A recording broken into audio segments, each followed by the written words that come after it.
এবার মেন টপিকে আসি। যাদের এত কিছু দেওয়ার পরেও মন ভরেনি, দ্বিতীয়বার মন পাওয়ার চেষ্টা আমি করছি না। যে আমাকে ছেড়ে চলে গেছে, তোকে ছেড়ে যাবে না এরকম কোনো গ্যারান্টি নেই। তোমার বাবা দিদির বিয়ে লোন নিয়ে সৌদি আরবে কাজ করতে গেছে, সেই লোন বঙ্গবন চুকিয়ে তোমার বাবাকে সৌদি আরব দিয়ে নিয়ে এনেছে। ভালোবাসাটা ভালোবাসার কাছে রাখলেই হতো, কেন মানুষজন হাসাহাসি করা?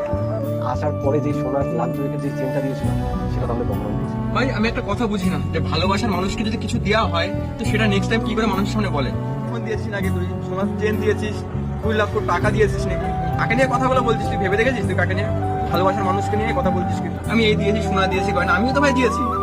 আমি তো একবারে বলিনি কিছু আমি দিয়েছি। কি বলবো সে মানুষটাকেও বলি যে মানুষজন বিবেক বিবেচনা করে যেতে হয়। মানুষ দেখেছে বঙ্গবন সবার জন্য কি কি করেছে, আর মানুষ এটাও দেখছে বঙ্গবন এর বিনিময়ে কি কি পাচ্ছে। তোমরা তো বিবাহিত নাকি জানি না, বিভিন্ন রকম মানুষের কথাবার্তা বললো, রোস্ট করলো, করুক না, ওদের চাপ নেই, কিন্তু কেন হবে এইসব?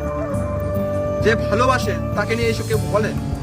যে কথাটা আমি বলবো সে কথাটা কিন্তু আমার বলা উচিত না, আমি বাধ্য হচ্ছি কথাগুলো বলার জন্য।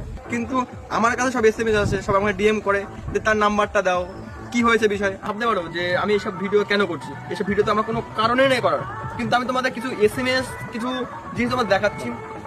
তো এইসব তোমরা এরকম আমাকে এসএমএস করো বা এরকম কথাবার্তা বলো ফোন করে, তাদের নামে তাদের জিনিস আমাকে তুমি বলো যে তারা কি করছে, তার ফোন নাম্বার আছে, এ আছে, ও আছে। কেন? তো এর জন্য আমার ভিডিওটা করা, তোমরা যেন নেক্সট টাইম ওদের নিয়ে আমাকে এরকম আমাকে আর বলো না।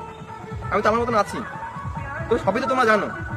তোমরা একটু সবাইকে বলে দাও না, আমার সাথে কোনো সম্পর্ক নেই। আরেকটা কথা কি বলতো, যে ভালোবাসা, ভালোবাসা যে জিনিসটা, সে ভালোবাসা আছে, কিন্তু সেই মানুষটা মরে গেছে আমার কাছ থেকে, পুরোপুরি মরে গেছে।